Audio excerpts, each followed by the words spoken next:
சக்தி பொன்னிக்கு tiffin ஊட்டி விடுறாரு. அதை பார்த்த உடனே பிரீத்திக்கு பயங்கரமாக கோவம் வருது. ஐயோ என்னாச்சு உங்கள் கையில் அப்படின்னு சொல்லிட்டு பிரீத்தி கேட்குறாங்க பொன்னிக்கிட்ட. அப்போ நடந்த எல்லாத்தையுமே சக்தி சொல்கிறாரு. எதுக்காக ஒரு போஸ்டருக்காக நீங்கள் இப்படி கையில் காயம் பட்டிருக்கு அப்படின்னு சொல்லிட்டு பிரீத்தி கேட்குறாங்க. ஏன் பொன்னி இப்படிலாம் பண்ணியிருக்கீங்க அப்படின்னு சொல்லிட்டு. இல்லை எனக்கு அப்போது அப்படி தான் தோணுச்சு, அதனால தான் கத்தி கையில் பட்டுடுச்சு அப்படின்னு சொல்லிட்டு பொன்னி சொல்கிறாங்க.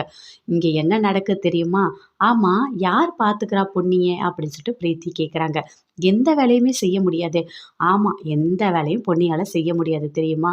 பொன்னியை இப்போ சின்ன குழந்தை மாதிரி நான் தான் பார்த்துக்கிறேன் அப்படின்னு சக்தி சொல்கிறாரு. அதை கேட்டோன்னே பயங்கரமாக கோவம் வருது பிரீத்திக்கு. இதெல்லாம் வேற நடக்குதா அப்படின்னு சொல்லிட்டு. பொன்னி குளிச்சுட்டு வந்தா நான் தான் தலை எல்லாமே தொடச்சி விடுவேன். அது மட்டும் இல்லை, ஹேர் ட்ரையர் வச்சு நான் தான் எல்லாமே பண்ணுவேன். தலை பின்னி விடுவேன், சாப்பாடு ஊட்டி விடுவேன், புடவை கூட நான் தான் கட்டி விடுவேனா பார்த்துக்கியேன் அப்படின்னு சொல்லிட்டு சக்தி ரொம்ப சிரிச்சுக்கிட்டே சந்தோஷமாக சொல்கிறாரு. அதெல்லாம் சொல்லும்போது பொன்னி அப்படியே வெட்கப்படுறாங்க. இந்த அளவுக்கு ஆயிடுச்சா? கடவுளே! இவங்கள விடவே கூடாது. இவங்கள எப்படியாவது பிரிக்கணும். கொஞ்ச நாள் நம்ம வராமல் இருந்ததுனால எவ்வளோ நடந்திருக்கு அப்படின்னு சொல்லிட்டு பிரீத்திக்கு பயங்கரமாக வருது. அவங்க சொல்கிறதெல்லாம் கேட்கும்போது. அது மட்டுமா, இன்னொன்று கூட நடந்தது அப்படின்னு சொல்லிட்டு சக்தி சொல்கிறாரு. என்ன நடந்துச்சு அப்படின்னு சொல்லிட்டு பிரீத்தி கேட்குறாங்க. நைட்டு நான் தூங்கிட்டு இருந்தேன்.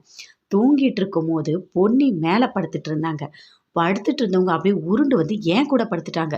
காலையில் எழுந்து பார்த்தா 2 பேரும் ஒன்றா தூங்கிட்டு இருக்கோம் அப்படின்னு சொல்லும்போது அவ்வளோ பொறாமையாக இருக்கு பிரீத்திக்கு. கோபம் தாங்கவே முடியல. அப்படியே முறைச்சி பார்க்குறாங்க. இதெல்லாம் வேற நடந்தது. காலைல எழுந்து பார்த்தா 2 பேருமே ஒன்றா படுத்துட்ருக்கோம் அப்படின்னு சொல்லிட்டு சக்தி சொல்கிறாரு. அவ்வளோ கோவம் வருது பிரீத்திக்கு. ஆனால் சொல்ல சொல்ல அப்படியே ரொம்ப சந்தோஷமாக கேட்டுட்ருக்காங்க பொன்னி. இதெல்லாம் நடக்குது அப்படின்னு சொல்லிட்டு சக்தி எல்லாத்தையுமே சொல்கிறாரு. நான் நல்லா தான் பார்த்துக்கிறேன் அப்படின்னு சொல்லிட்டு. சரி சரி நீங்கள் சைன் பண்ணுங்க அப்படின்னு சொல்லிட்டு பிரீத்தி சொல்கிறாங்க. ஆனால் கோவமாக வருது, எதுவுமே வெளியே காட்டாமல் அப்படியே